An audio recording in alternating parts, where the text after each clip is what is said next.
और सरकार वो तो शायद ये तक भूल चुकी है कि युवाओं को नौकरी देना भी उसकी जिम्मेदारी है। और मीडिया वो तो समय रैना, रणवीर अलाहाबादी या सीमा हैदर जैसे बड़े बड़े मुद्दे को दिखाने में बिजी है। लेकिन हमारा एजुकेशन सिस्टम भाई वो तो वही का वही बोलना ही बेकार है, बल्कि दिन बे दिन और भी ख़राब होते जा रहा है।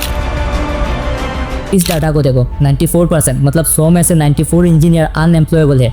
अनएम्प्लॉयड नहीं, अनएम्प्लॉयबल। प्राइमरी स्कूल्स का हाल देख लो, टीचर क्लासरूम में सो रहा है, टीचर को खुद सही से स्पेलिंग और प्रॉपर प्रोनाउंसिएशन तक नहीं आ जानता। मिड डे मील में पानी में मिली हुई हल्दी को दाल बताकर खिलाया दिया जाता है और हम इन सब वीडियोस को देख के हंसते हंसते देखते। अभी ने तो टाइम पर फीस भरी, 70% अटेंडेंस पूरी की, असाइनमेंट किए, अच्छे नंबर लाने की, जो कुछ करना करा सब कुछ किए और कैसे भी करके अच्छे मार्क्स भी लाए, है ना, अच्छे मार्क्स लेकर पास भी किए।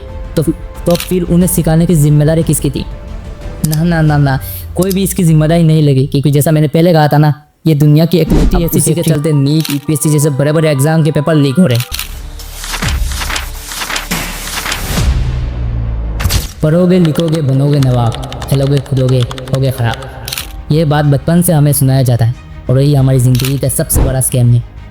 असलियत में पढ़ाई में और नवाब बनने के बीच दूर दूर तक कोई कनेक्शन नहीं है और लोग अब इस स्कैम उस स्कैम की बात करते हैं। लेकिन हमारे साथ लाइफ का सबसे बड़ा स्कैम तो बहुत साल पहले ही हो चुका है, जिस दिन हमारे माँ बाप ने हमें अच्छे से सजाकर शर्ट पैंट टाई पहनाकर एक ऐसी फैक्ट्री में छोड़ दिया जिस फैक्ट्री का काम ही है रोबोट बनाना, जो चुपचाप सब बात सुनेंगे, टाइम पर आएंगे, टाइम पर जाएंगे, बैठने को कहो तो बैठेंगे, रुकने को कहो तो रुकेंगे, चलने को कहो तो चलेंगे। इसी रेस में भागता रहूंगा, मीडियोकर बनूंगा, average, walk, stop, smile please. और वो फैक्ट्री है हमारी महान एजुकेशन सिस्टम, वो एजुकेशन सिस्टम जिसमें एजुकेशन और सिस्टम दोनों ही गायब है। अच्छा, एक मज़ेदार बात जानते हो, ये शायद दुनिया की इकलौती फैक्ट्री है जहां अगर प्रोडक्ट बढ़िया निकला तो सारा क्रेडिट फैक्ट्री को जाता है, लेकिन अगर प्रोडक्ट ख़राब निकला तो गलती फैक्ट्री की नहीं, उल्टा बेचारे स्टूडेंट की होती है। मतलब हमने तो सब सिखा दिया, अब उसमें स्टूडेंट ही नहीं सीख पाए तो हम क्या करें? अरे भाई, फी ये लाखों करोड़ों फीस क्यों ले रहे हो? सिर्फ सिलेबस पूरा करवाने और एक रिपोर्ट कार्ड पकड़ाने के लिए। असल बात क्या बताएं, जब ब्रिटिश इंडिया आए थे, Robert Clive, Warren Hastings, William Bentinck जैसे लीडर्स, तो उन्हें ऐसे लोग चाहिए थे जो ठीक ठाक इंग्लिश बोल सके और समझ सके। मतलब हमारी देशी भाषा में कहे तो पढ़े लिखे चाकर, जो बिना सवाल किए बस ऑर्डर फॉलो करे। तो उन्होंने दिमाग लगाया और ऐसी एजुकेशन सिस्टम तैयार किया जो दरअसल अंग्रेज़ों के लिए काबिल नौकर तैयार करने की मशीन थी। और वही वजह है कि हमारे स्कूल और कॉलेज आज भी किसी फैक्ट्री या ऑफिस की तरह चलते हैं। अब सोचने वाली बात यह है कि अंग्रेज़ तो कब के चले गए, सालों बीत गए, सरकारें बदल गई, लैंडलाइन से स्मार्टफोन आ गया, गाड़ी घोड़ा से ऑटोमेटिक कार आ गई, रॉकेट स्पेस में पहुंच गया, पूरी दुनिया बदल गई। लेकिन हमारा एजुकेशन सिस्टम भाई वो तो वही का वही बोलना ही बेकार है, बल्कि दिन बे दिन और भी ख़राब होते जा रहा है। एजुकेशन के नाम पर बस रटे रटाए सिलेबस को स्टूडेंट्स के दिमाग में ठूस दिया जाता है। असली ज़िंदगी में जो चीज़ें ज़रूरी होती है, जो प्रैक्टिकल नॉलेज सच में काम आती है, वो सिखाने की बजाय ऐसे चीज़ें सिखाया जा रहा है जो ज़िंदगी में कभी काम नहीं आती। और इसे सिखाना कहना भी गलत होगा, क्योंकि सच तो ये है कि असल में कुछ सिखाया ही नहीं जा रहा। सबका ध्यान बस इसी पर है कि मार्कशीट में ज़्यादा नंबर कैसे है, और लोग इस चक्कर में पढ़ेंगे भी क्यों नहीं, जब पूरा सिस्टम ही ऐसा बना दिया गया है जहाँ A4 साइज़ का एक पेपर तय करता है कि कोई कितना काबिल है। अब उसी के चलते नीट, यूपीएससी जैसे बड़े बड़े एग्जाम के पेपर लीक हो रहे हैं। अगर ये होती कि किसी भी तरह से डिग्री लेकर कोई भी नौकरी मिल ही जाएगी तो शायद फिर भी ठीक था, लेकिन असलियत तो ये है कि देश के आधे से ज़्यादा यूथ बेरोजगार बैठा है। अगर भरोसा नहीं है तो अपना ही आसपास देख लो, हर 2-3 घर छोड़कर कोई ना कोई दादा या दीदी मिल जाएंगे जिसने सालों से पहले मास्टर्स पूरा कर लिया है, लेकिन आज भी सरकारी नौकरी के लिए एग्ज़ाम दे रहा है। और सरकार वो तो शायद ये तक भूल चुकी है कि युवाओं को नौकरी देना भी उसकी जिम्मेदारी है। और मीडिया वो तो समय रैना, रणवीर अलाहाबादी या सीमा हैदर जैसे बड़े बड़े मुद्दे को दिखाने में बिजी है।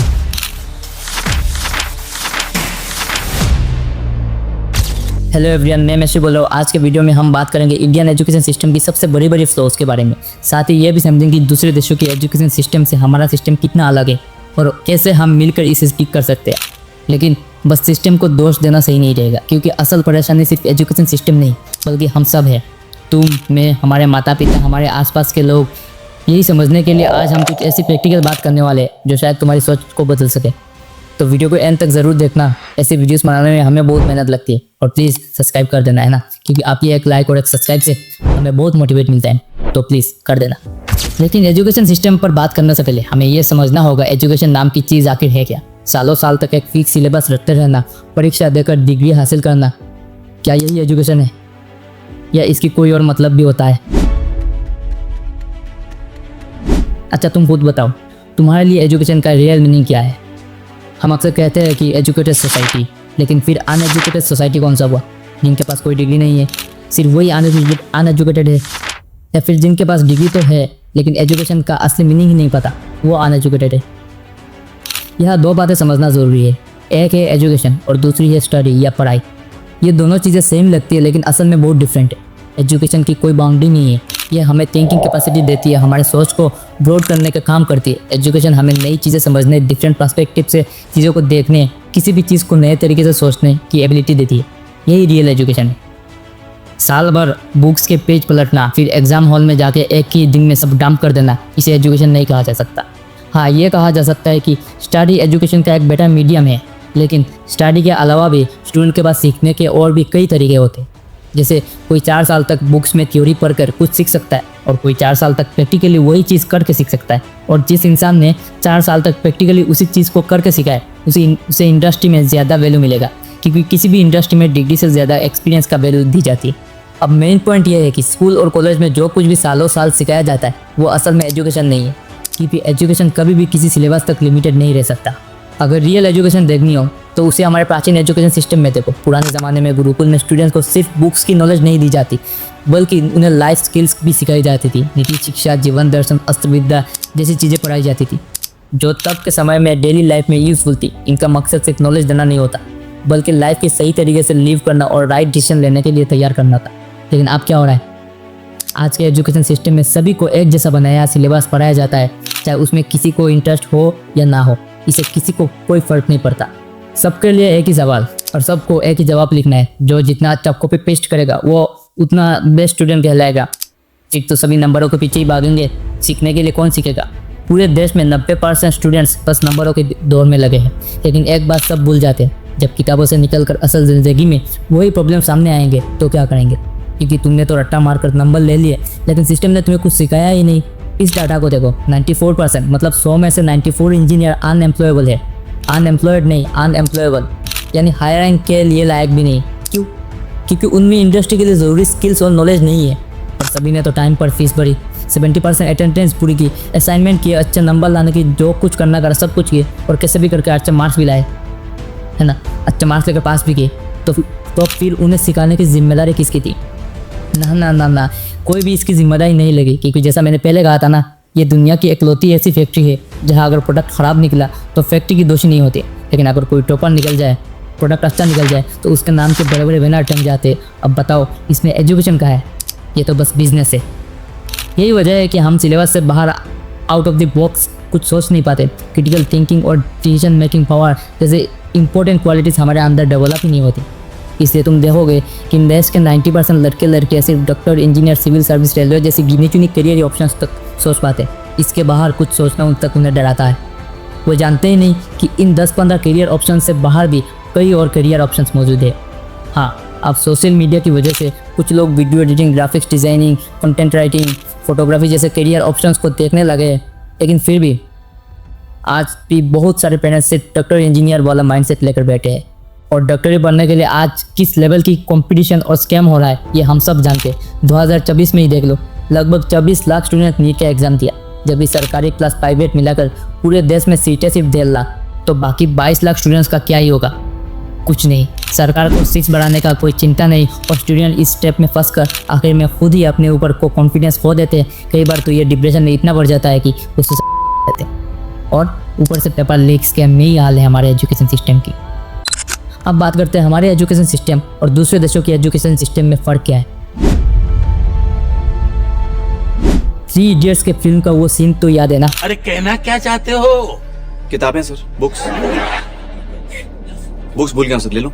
तो सीधा सीधा नहीं कह सकते थे? थोड़ी देर पहले कोशिश की थी सर, लेकिन आपको सीधा सीधा पसंद नहीं आया। यही है हमारे और दूसरे देशों के एजुकेशन सिस्टम का सबसे बड़ा डिफरेंस। हमारे यहाँ क्या होता है, कॉन्सेप्ट क्लियर करने की बजाय जो किताब में लिखा है उसे रटने पर जोर दिया जाता है। बचपन से ही कहा जाता है जोर जोर से पढ़ो, है ना? अगर जोर जोर से नहीं पढ़ेंगे तो कभी कभी डांट भी पड़ती थी। और जोर जोर से पढ़ने का मतलब क्या है? बिना समझे किताब को लाइन याद रखना, और एग्जाम में वही लाइन जो सीखे हो वो उल्टी कर देना। जबकि दूसरे देशों में क्या होता है, लाइन बाई लाइन रटने की बजाय कैसे समझाया जाए उस पर फोकस होता है। हर सब्जेक्ट के समझाने के लिए अलग अलग टेक्निक्स और एक्सपेरिमेंट्स का इस्तेमाल किया जाता है।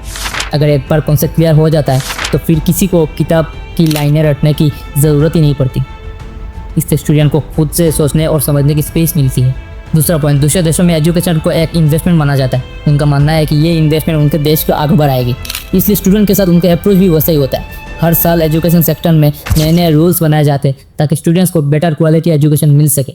वही हमारे देश में सालों से एक ही रूल्स और सिलेबस चल रहा है, कोई चेंजेस नहीं। जहाँ दूसरे देश देखते हैं कि स्टूडेंट्स कितना सीख और समझ पा रहे हैं, यहाँ उन्हें प्रैक्टिकल लाइफ में कितने अप्लाई कर पा रहे हैं, वही हमारे यहाँ बस कितना परसेंटेज आए ही मायने रखता है। अगर किसी को ज़्यादा नंबर है तो वो बेस्ट और कम नंबर वाले फैमिली का कलंक बन जाता है। इसी नंबर गेम के चलते हमारे देश में एक पूरी इंडस्ट्री खड़ी हो गई जिसका नाम ट्यूशन और कोचिंग इंस्टीट्यूट्स। अब सबसे मज़ेदार बात तो सुनो, हमारे देश में तो एजुकेशन फ्री है ना फ्री।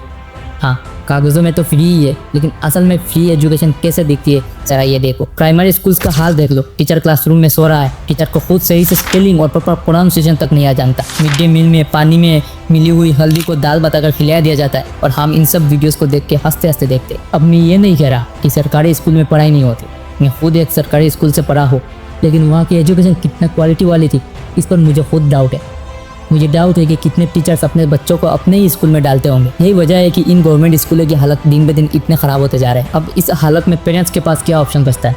बस एक ही, प्राइवेट स्कूल, लेकिन वहाँ एडमिशन लेने के लिए मोटा पैसा देना पड़ता है। अब सोचो, इतना पैसा खर्चा करके पेरेंट्स अपने बच्चों को क्या बनाने के लिए पढ़ाते? ज्ञानी इंसान, ज्ञान की सागर नहीं, पढ़ाते हैं ताकि बच्चा बड़ा होकर मोटी सैलरी वाली जॉब ले सके। मतलब सिर्फ अच्छी कमाई करनी है बस। और यही से शुरू होता है इस एजुकेशन सिस्टम का सबसे मज़ेदार चैप्टर। याद है वीडियो की शुरुआत में मैंने क्या कहा था? प्रॉब्लम सिर्फ एजुकेशन सिस्टम में नहीं, तुम, मैं, हमारे माता पिता, हमारे आसपास के लोग, हम सब इस प्रॉब्लम का हिस्सा है। अब ये क्यों कह रहा हूँ, ये समझने के लिए वीडियो को अगला चैप्टर।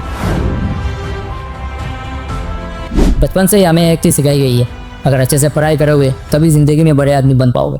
अब बड़ा आदमी बनने का मतलब क्या? अच्छा नौकरी मिले, अच्छी सैलरी हो, लाइफ में सिक्योरिटी हो, बस यही सब कुछ। मतलब हमने एजुकेशन और अर्निंग का एक अजीब सा इक्वेशन बना लिया है। हमारे दिमाग में सीधा फार्मूला डाल दिया गया, जो पढ़ाई में जितना अच्छा उसको उतनी अच्छी नौकरी, नौकरी जितनी अच्छी इनकम उतनी ज़्यादा। और शायद कभी ये फार्मूला सही भी था, लेकिन आज के ज़माने में ये पूरी तरीके से उल्टा हो चुका है। अब एक सिंपल एग्जाम्पल दो, तो डोली चाय वाला, क्लास 10 फेल चाय वाला जो लाखों रुपये महीने कमा रहा है। अभी कुछ दिन पहले देखा मैंने, उसने दुबई में अपना ऑफिस भी खोल लिया। और दूसरी तरफ सालों साल पढ़ाई करने के बाद भी हज़ारों लाखों यूथ बेरोजगार बैठे हैं। उन्हें समझ ही नहीं आ रहा कि ज़िंदगी में करे क्या। आउट ऑफ द बॉक्स कुछ सोच नहीं पा रहे, क्योंकि उन्हें सिलेबस के बाद कुछ सिखाया भी नहीं गया ना। अब कुछ लोग कहेंगे, मतलब कह सकते हैं कि डॉली एक एक्सेप्शन है। हाँ, हो सकता है एक एक्सेप्शन, लेकिन अगर अपने आसपास ध्यान से देखोगे तो बहुत से ऐसे छोटे बड़े बिजनेसमैन मिल जाएंगे जो महीने ख़त्म होते ही मोटे पैसे कमा रहे, जबकि उनके पास कोई डिग्री नहीं है। तो यहाँ से हमें क्या समझ में आता है? आज के समय में एजुकेशन और अर्निंग का कोई डायरेक्ट रिलेशन नहीं बचा है। इस बारे में एक प्रोफेसर ने बहुत सही बात कही थी, education is for learning not for earning. लेकिन हमारे साथ स्कैम क्या हुआ? घर वाला ने पढ़ाया कमाने के लिए, स्कूल कॉलेज ने पढ़ाया नंबर लाने के लिए, और हम इन दोनों के बीच में फंस के आंख बंद करके बस पेज पर पेज पलटते गए। अब जब मार्केट में आए तो समझ आया कि सिर्फ डिग्री दिखाकर नौकरी नहीं मिलेगी, और अगर मिल भी गई तो उसमें आगे नहीं बढ़ पाएंगे। क्यों? क्योंकि आगे बढ़ने के लिए नॉलेज और स्किल्स चाहिए, वो हमारे पास है ही नहीं। अब नौकरी नहीं मिली तो फिर करे क्या करें? कैसे पैसे कमाएं? कैसे ज़िंदगी में आगे बढ़े? ये सब तो हमारे सिलेबस में था ही नहीं। अब हम बैठे बैठे मुंह में उंगली डाल के चूस रहे और इंस्टाग्राम स्क्रॉल कर रहे, सोच रहे कि किसी दिन कोई मैजिक होगा और हम सक्सेसफुल बन जाएंगे। भाई, ये सपना सिर्फ सपना ही रहेगा। वो क्या है ना, तुम कभी सक्सेसफुल हो ही नहीं पाओगे। क्यों? क्योंकि ये पूरा सिस्टम है ना, ये पूरा सिस्टम ही ऐसा बना है कि तुम्हें सक्सेसफुल होने ही नहीं देता। और अभी जो ज़माना आ रहा है ना, मुझे तो लगता है कि कुछ सालों बाद ये जो कागज़ का टुकड़ा जिसके लिए हम इतना लड़ रहे हैं, जिसके लिए इतना मेहनत कर रहे हैं, वो भी बेकार हो जाएगा। सबसे पहले इस पूरी वीडियो को देखकर या अपने आसपास के माहौल को देखकर तुम इतना तो समझ ही चुके होंगे कि सिर्फ डिग्री लेकर अब कुछ भी नहीं हो सकता। अब डिग्री के साथ साथ सही नॉलेज और स्किल्स भी ज़रूरी है। इसलिए जो भी स्टूडेंट इस वक्त ये वीडियो देख रहे हो, मैं उनसे कहना चाहूँगा, भाई या बहन या फिर दादा या दीदी, जो भी हो, सिर्फ डिग्री के भरोसे में मत बैठो। अपने पसंद के किसी भी एक स्किल को सीखना शुरू कर दो। जो कुछ भी तुम्हें अच्छा लगता है, जो तुम्हें करने में इंटरेस्ट आता है, उसके बारे में जानना शुरू कर दो। और अगर वो स्किल तुम्हारी पढ़ाई से रिलेटेड हो तब तो बहुत बढ़िया, और अगर ना भी हो तब भी उसे सीखना शुरू कर दो। क्योंकि एक चीज़ हमेशा याद रखना, नॉलेज कभी बेकार नहीं जाता, कभी ना कभी किसी ना किसी मोड़ पर वो तुम्हारा काम ज़रूर आएगा। दूसरी बात, अब मल्टीटास्किंग का ज़माना है, इसलिए सिर्फ एक चीज़ के भरोसे में मत बैठो। कोशिश करो कि अलग अलग फील्ड्स में भी खुद को स्किल्ड बनाओ, क्योंकि आर्टिफिशियल इंटेलिजेंस यानी AI के आने से दुनिया की स्पीड बढ़ चुकी है। कोई नहीं जानता कि कब कौन सा सेक्टर डाउन हो जाएगा, इसलिए हर सिचुएशन के लिए खुद को तैयार रखो। Last but not the least, तीसरी और सबसे ज़रूरी बात, अपने सोचने समझने की क्षमता को कभी भी किसी सिलेबस के अंदर मत बांधो। अगर तुम्हारे दिमाग में हाथी उड़ रहा है तो उसे उड़ने दो, क्योंकि एक चीज़ याद रखना, ज़िंदगी कभी भी सिलेबस देखकर तुम्हारी परीक्षा नहीं लेती। जो भी हो, मुझे पता है कि ये वीडियो काफ़ी लंबा हो गया, शायद ये मेरे चैनल का सबसे लंबा वीडियो है, लेकिन उम्मीद है कि इस वीडियो से तुम लोग ये समझ गए होगे कि हमारे एजुकेशन सिस्टम की क्या हालत है और हमें क्या करना चाहिए। अगर इस वीडियो से तुम्हें कुछ भी सीखने को मिला हो या थोड़ा भी इन्फॉर्मेटिव लगा, तो मैं रिक्वेस्ट करूँगा कि चैनल को सब्सक्राइब कर लो, ताकि आगे भी इसी तरह का इन्फॉर्मेटिव वीडियो देख सको। अगर तुम्हारे पास कोई सजेशन हो कि हम अपने वीडियो को अपने और बेहतर कैसे बना सकते हैं, तो प्लीज़ कमेंट करके बताना, है ना। मैं इस वीडियो को यही ख़त्म करता हूँ। चलिए मिलते हैं नेक्स्ट किसी वीडियो में, तब तक के लिए टेक केयर, स्टे हैप्पी, जय हिंद, बाय।